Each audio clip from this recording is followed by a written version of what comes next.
Titanic, British luxury passenger liner that sank on April 14th to 15th, 1912, during its maiden voyage en route to New York City from Southampton, England, killing about 1,500 sea researchers note. Titanic passengers and ship personnel. One of the most famous tragedies in modern history, it inspired numerous stories, several films, and a musical, and has been the subject of much scholarship and scientific speculation. In the early 1900s, the transatlantic passenger trade was highly profitable and competitive, with ship lines vying to transport wealthy travelers and immigrants. Two of the chief lines were White Star and Cunard. By the summer of 1907, Cunard seemed poised to increase its share of the market with the debut of two new ships, the Lusitania and the Mauretania, which were scheduled to enter service later that year. The two passenger liners were garnering much attention for their expected speed. Both would later set speed records crossing the Atlantic Ocean. Looking to answer his rival, White Star chairman J. Bruce Ismay reportedly met with William Peary, who controlled the Belfast shipbuilding firm Harland and Wolff, which constructed most of White Star's vessels. The two men devised a plan to build a class of large liners that would be known for their comfort instead of their speed. It was eventually decided that three vessels would be constructed: the Olympic, the Titanic, and the Britannic.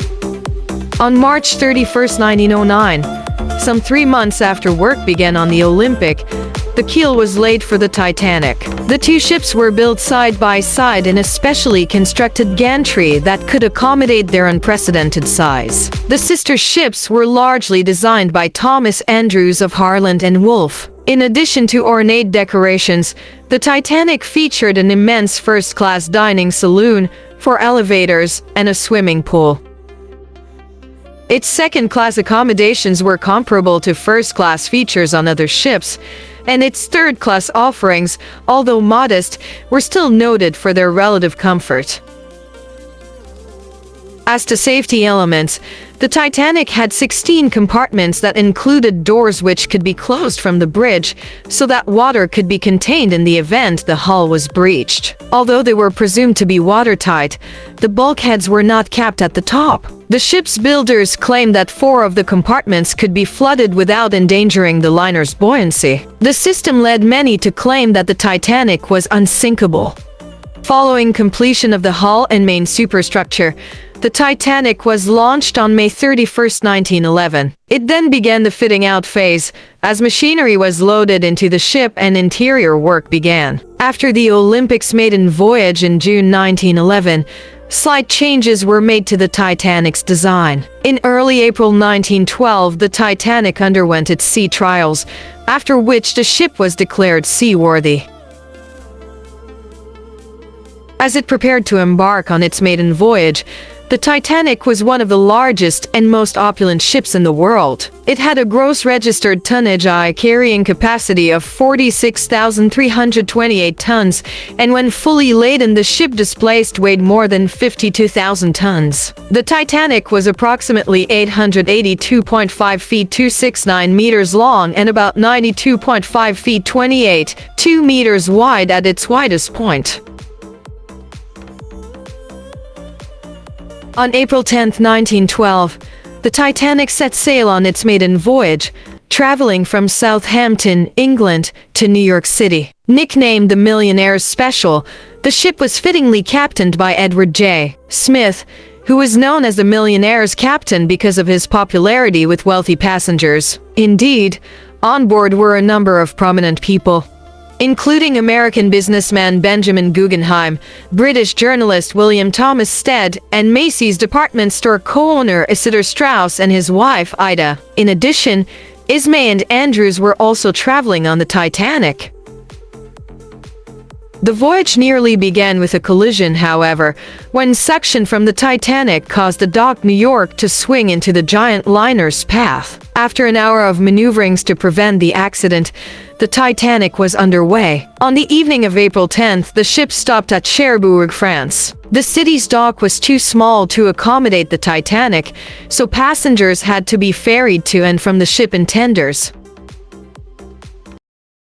Titanic, so passengers had to be ferried to and from the ship in tenders. Among those boarding were John Jacob Astor and his pregnant second wife, Madeleine and Molly Brown. After some 2 hours, the Titanic resumed its journey. On the morning of April 11th, the liner made its last scheduled stop in Europe, at Queenstown Cove, Ireland. At approximately 1:30 p.m., the ship set sail for New York City. On board were some 2,200 people, approximately 1,300 of whom were passengers. Throughout much of the voyage, the wireless radio operators on the Titanic, Jack Phillips and Harold Bride, had been receiving iceberg warnings, most of which were passed along to the bridge. The two men worked for the Marconi Company, and much of their job was relaying passengers' messages. On the evening of April 14th, the Titanic began to approach an area known to have icebergs. Smith slightly altered the ship's course to head farther south. However, he maintained the ship's speed of some 22 knots. At approximately 9:40 p.m., the Mesaba sent a warning of an ice field. The message was never relayed to the Titanic's bridge. At 10:55 p.m., the nearby Leyland liner Californian sent word that it had stopped after becoming surrounded by ice. Phillips, who was handling passenger messages, scolded the Californian for interrupting him.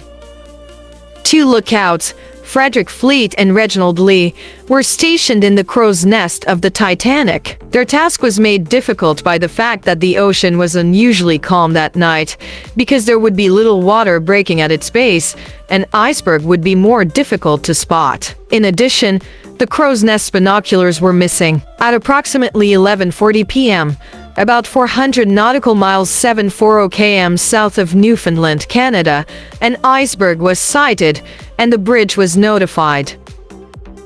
First Officer William Murdoch ordered both the ship hard to starboard, a maneuver that, under the order system then in place, would turn the ship to port left and the engines reversed. The Titanic began to turn, but it was too close to avoid a collision. The ship's starboard side scraped along the iceberg. At least 5 of its supposedly watertight compartments toward the bow were ruptured. After assessing the damage, Andrews determined that as the ship's forward compartments filled with water, its bow would drop deeper into the ocean, causing water from the ruptured compartments to spill over into each succeeding compartment, thereby sealing the ship's fate. The Titanic would founder. By reversing the engines, Murdoch actually caused the Titanic to turn slower than if it had been moving at its original speed. Most experts believe the ship would have survived if it had hit the iceberg head-on. Smith ordered Phillips to begin sending distress signals, one of which reached the Carpathia at approximately 12:20 am on April 15th, and the Cunard ship immediately headed toward the stricken liner. However, the Carpathia was some 58 nautical miles 107 km away when it received the signal, and it would take more than 3 hours to reach the Titanic. Other ships also responded, including the Olympic, but all were too far away. A vessel was spotted nearby, but the Titanic was unable to contact it. The Californian was also in the vicinity, but its wireless had been turned off for the night. As attempts were made to contact nearby vessels, the lifeboats began to be launched, with orders of women and children first. Although the Titanic's number of lifeboats exceeded that required by the British Board of Trade, its 20 boats could carry only 1,178 people, far short of the total number of passengers. This problem was exacerbated by lifeboats being launched well below capacity, because crewmen worried that the davits would not be able to support the weight of a fully loaded boat. The Titanic had cancelled its scheduled lifeboat drill earlier in the day, and the crew was unaware that the davits had been tested in Belfast. Lifeboat number 7, which was the first to leave the Titanic, held only about 27 people, though it had space for 65. In the end, only 705 people would be rescued in lifeboats. As passengers waited to enter lifeboats, they were entertained by the Titanic's musicians, who initially played in the first-class lounge before eventually moving to the ship's deck. Sources differ on how long they performed, some reporting that it was until shortly before the ship sank. Speculation also surrounded the last song they performed, likely either Autumn or Nearer My God to Thee. None of the musicians survived the sinking. By 1 o'clock am water was seen at the bassy deck of the grand staircase. Amid the growing panic, several male passengers tried to board lifeboat number 14, causing 5th Officer Harold Lowe to fire his gun 3 times. Around this time, Phillips's distress calls reflected a growing desperation, as one noted that the ship cannot last much longer. As the Titanic's bow continued to sink, the stern began to rise out of the water, placing incredible strain on the midsection. At about 2 o'clock the stern's propellers were clearly visible above the water, and the only lifeboats that remained on the ship were 3 collapsible boats. Smith released the crew, saying that it's every man for himself. He was reportedly last seen in the bridge, and his body was never found. At approximately 2:18 am, the lights on the Titanic went out. It then broke in two, with the bow going underwater. Reports later speculated that it took some 6 minutes for that section, likely traveling at approximately 30 miles 48 km per hour, to reach the ocean bottom. The stern momentarily settled back in the water before rising again, eventually becoming vertical. It briefly remained in that position before beginning its final plunge. At 2:20 am, the ship foundered as the stern also disappeared beneath the Atlantic. Water pressure allegedly caused that section, which still had air inside, to implode as it sank. Hundreds of passengers and crew went into the icy water. Fearful of being swamped, those in the lifeboats delayed returning to pick up survivors. By the time they rowed back, almost all the people in the water had died from exposure. In the end, more than 1,500 perished. Aside from the crew, which had about 700 fatalities, third class suffered the greatest loss. Of approximately 710, only some 174 survived. Subsequent claims that passengers in steerage were prevented from boarding boats. Many women also refused to leave their husbands and sons, while the difficulty of simply navigating the complex Titanic from the lower levels caused some to reach the top deck after most of the lifeboats had been launched. The Carpathia arrived in the area at approximately 3:30 am, more than an hour after the Titanic sank. Lifeboat number 2 was the first to reach the liner. Over the next several hours, the Carpathia picked up all survivors. White Star Chairman Ismay wrote a message to be sent to the White Star Line's offices. Deeply regret, advise you, Titanic sank this morning 15th after collision iceberg, resulting serious loss life. Further particulars later.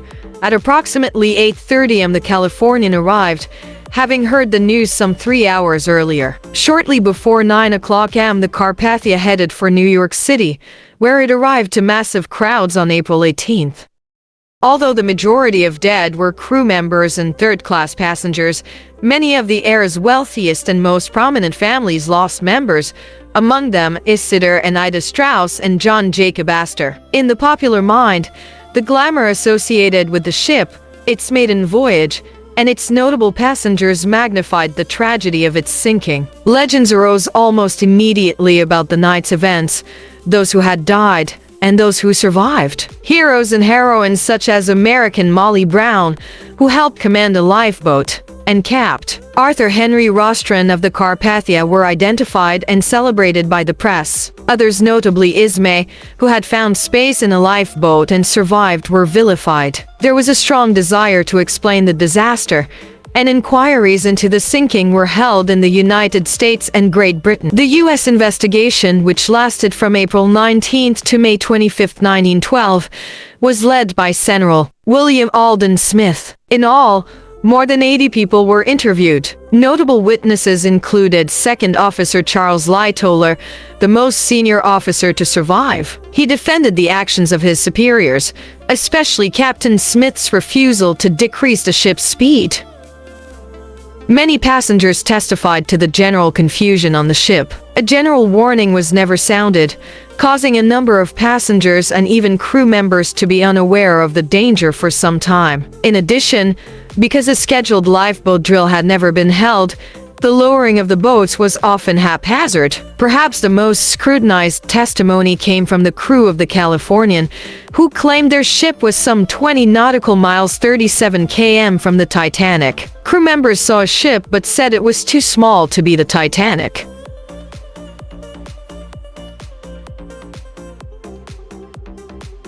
They also stated that it was moving and that efforts to contact it by Morse lamp were unsuccessful. After sighting rockets in the distance, the crew informed Capt. Stanley Lord, who had retired for the night. Instead of ordering the ship's wireless operator to turn on the radio, Lord instead told the man to continue to use the Morse lamp. By 2 a.m., the nearby ship had reportedly sailed away.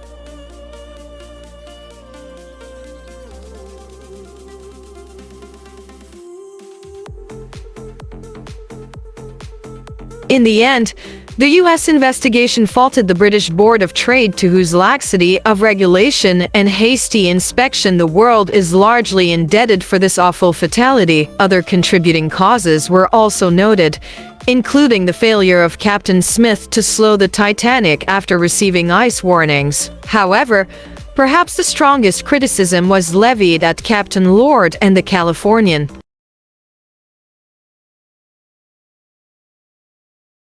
The committee found that the ship was nearer the Titanic than the 19 miles reported by her captain, and that her officers and crew saw the distress signals of the Titanic and failed to respond to them in accordance with the dictates of humanity, international usage, and the requirements of law.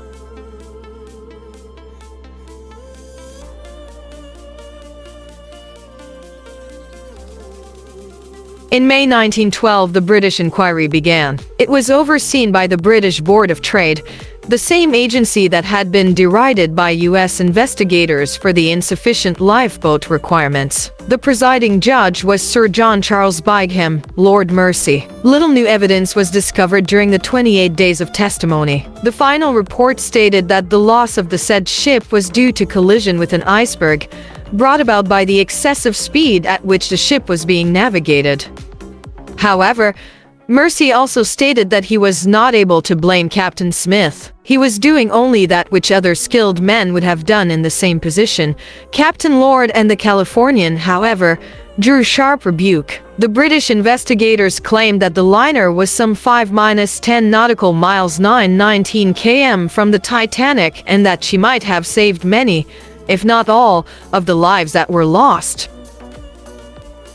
Both the U.S. and British investigations also proposed various safety recommendations, and in 1913 the first International Conference for Safety of Life at Sea was called in London. The conference drew up rules requiring that every ship have lifeboat space for each person embarked, that lifeboat drills be held for each voyage, and because the Californian had not heard the distress signals of the Titanic, that ships maintain a 24-hour radio watch. U.S. and British inquiries did little to end speculation and debate concerning the sinking of the Titanic. Particular focus centered on the Californian. Supporters of Lord, nicknamed Lordites, believed that the captain had been unfairly criticized. They held that a third ship, possibly the Samson, a Norwegian boat illegally hunting seals, was between the Leyland liner and the Titanic. That view eventually gained much support. Crew members of the Californian did not hear rockets being fired, though the sounds would have been audible if the ship had been within the distances claimed by U.S. and British investigators. In addition, people aboard the Titanic stated that a vessel was headed in their direction, which could not have been Californian, which was stopped at the time. While the true location of the Californian will likely never be conclusively known, many experts believe it was actually some 20 miles 37 km away and would not have reached the Titanic before it sank. However, Lord has continued to draw criticism for his failure to take more action in response to the distress signals. Within days of the Titanic's sinking, talk began of finding the wreck. Given the limits of technology, however, Serious attempts were not undertaken until the second half of the 20th century. In August 1985, Robert Ballard, working with the Institut Français de Recherche pour l'exploitation de la mer (IFREMER), French Research Institute for the Exploitation of the Sea, led an expedition from aboard the U.S. Navy research ship NOR. The quest was partly a means for testing the Argo, a 16-foot 5-meter submersible sled equipped with a remote-controlled camera that could transmit live images to a monitor. The submersible was sent some 13,000 feet 4 meters to the floor of the Atlantic Ocean, sending video back to the NOR. On September 1, 1985, the first underwater images of the Titanic were recorded as its giant boilers were discovered. Later video showed the ship lying upright in two pieces. While the bow was clearly recognizable, the stern section was severely damaged. Covering the wreckage were rust-colored stalactite-like formations. Scientists later determined that the rusticles, as they were named, were created by iron-eating microorganisms, which are consuming the wreck. By 2019, there was a shocking level of deterioration, and a number of notable features such as the captain's bathtub were gone. The Titanic, located at about 414357 N, 495649 W bow section, some 13 nautical miles 24 km from the position given in its distress signals, was explored numerous times by manned and unmanned submersibles. The expeditions found no sign of the long gash previously thought to have been ripped in the ship's hull by the iceberg.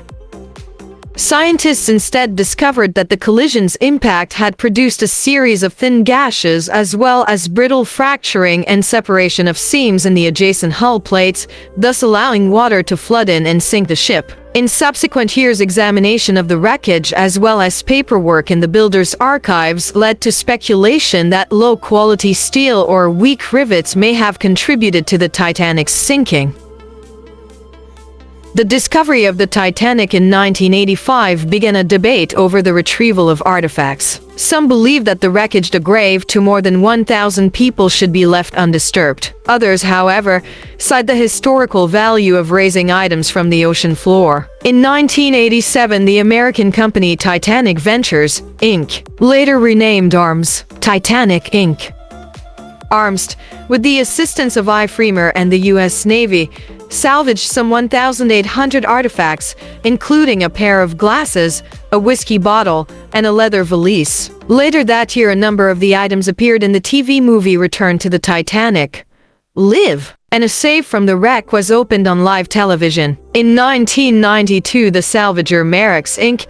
asked a U.S. court to grant it ownership of the wreckage. ARMS contested the claim, sparking a legal battle. 2 years later, the U.S. District Court for the Eastern District of Virginia granted exclusive salvage rights to ARMS. In the ensuing years, the company continued to retrieve artifacts, many of which formed the basis for touring exhibits. In addition, several sites were established for the permanent display of Titanic items. In 2000, ARMS sought to sell artifacts, a violation of the salvage terms. Although the court rejected the initial proposal, a deal was ultimately approved in 2011. As part of the decision, any sale of Titanic items had to meet certain conditions, which had been created in conjunction with the U.S. National Oceanic and Atmospheric Administration and the U.S. Department of Justice. Items soon went up for auction, and collectors paid huge sums for a piece of maritime history. In the 21st century, salvage expeditions largely stopped. This development was due, in part, to various efforts to preserve the decaying wreckage, which is littered with debris and has suffered damage after being hit by submersibles. Notably, in 2012, the Titanic became subject to the Convention on the Protection of Underwater Cultural Heritage 201. Although the United States did not sign that treaty, it has undertaken its own efforts to protect the site. In 1986, it passed the ARMS Titanic Memorial Maritime Act, which treated the wreckage as a grave site and sought to regulate activities related to the ship. In 2023, the act was mentioned by the U.S. government in its attempt to halt an arms expedition to obtain items. In 2024, ARMS conducted a mission to the wreckage, its first in some 14 years. However, because of the federal lawsuit, No artifacts were retrieved. The company instead took more than 2 million photographs and discovered that part of the bow's railing had collapsed. In addition, a bronze statuette of the goddess Diana, which had been in the first-class lounge, was located on the ocean floor. The artwork had not been seen since 1986. In the late 1990s, tourists began visiting the wreckage, and a new industry was launched. Early visitors paid up to $36,000, about $61,450 in 2024, for a seat on a submersible. By the early 2020s, the cost had risen to about $250,000. In June 2023, tragedy struck when Titan, an experimental submersible carrying tourists, imploded during its descent. 5 people were killed, including Stockton Rush, the co-founder of OceanGate Expeditions, the owner of the submersible.